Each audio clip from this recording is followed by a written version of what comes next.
श्री हरि विष्णु। आज हम सुनेंगे जया एकादशी व्रत कथा। धर्मराज युधिष्ठिर के आग्रह पर भगवान श्री कृष्ण ने उन्हें माघ मास में शुक्ल पक्ष की एकादशी यानी जया एकादशी की कथा सुनाई।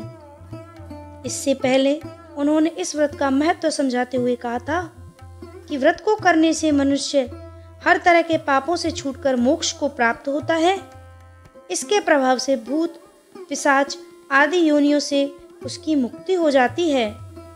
इस व्रत को विधि पूर्वक करने से अनन्य फल की प्राप्ति होती है।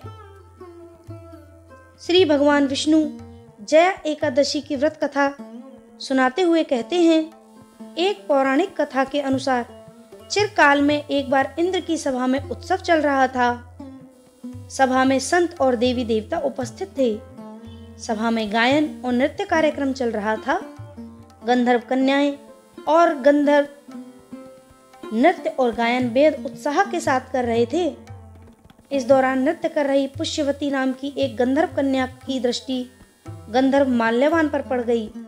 माल्यवान के यौवन पर पुष्यवती मोहित हो गई।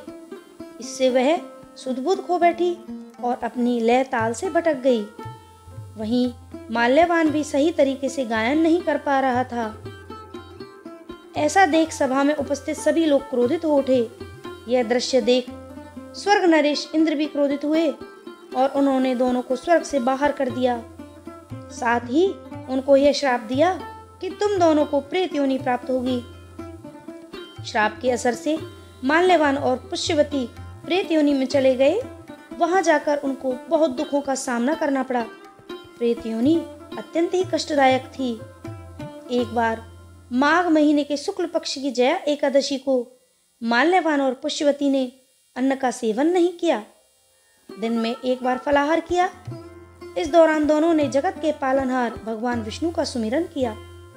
दोनों की भक्ति भाव को देखकर भगवान नारायण ने पुष्यवती और माल्यवान को प्रेत योनि से मुक्त कर दिया। भगवान श्री हरि के आशीर्वाद से दोनों को सुंदर शरीर प्राप्त हुआ और वह फिर स्वर्गलोक को चले गए। वहां पहुंचकर इंद्र को प्रणाम किया तो वह चौंक गए। इसके बाद उन्होंने पिशाच योनि से मुक्ति का उपाय पूछा। माल्यवान ने बताया कि जया एकादशी के व्रत के असर और भगवान विष्णु की कृपा से दोनों को पिशाच योनि से मुक्ति मिली है। इसी प्रकार जो व्यक्ति जया एकादशी का व्रत रखता है एवं इसकी कथा कहता है, उसको मोक्ष की प्राप्ति होती है। तो ये है जया एकादशी व्रत की कथा और उसका महत्व। श्री हरि विष्णु।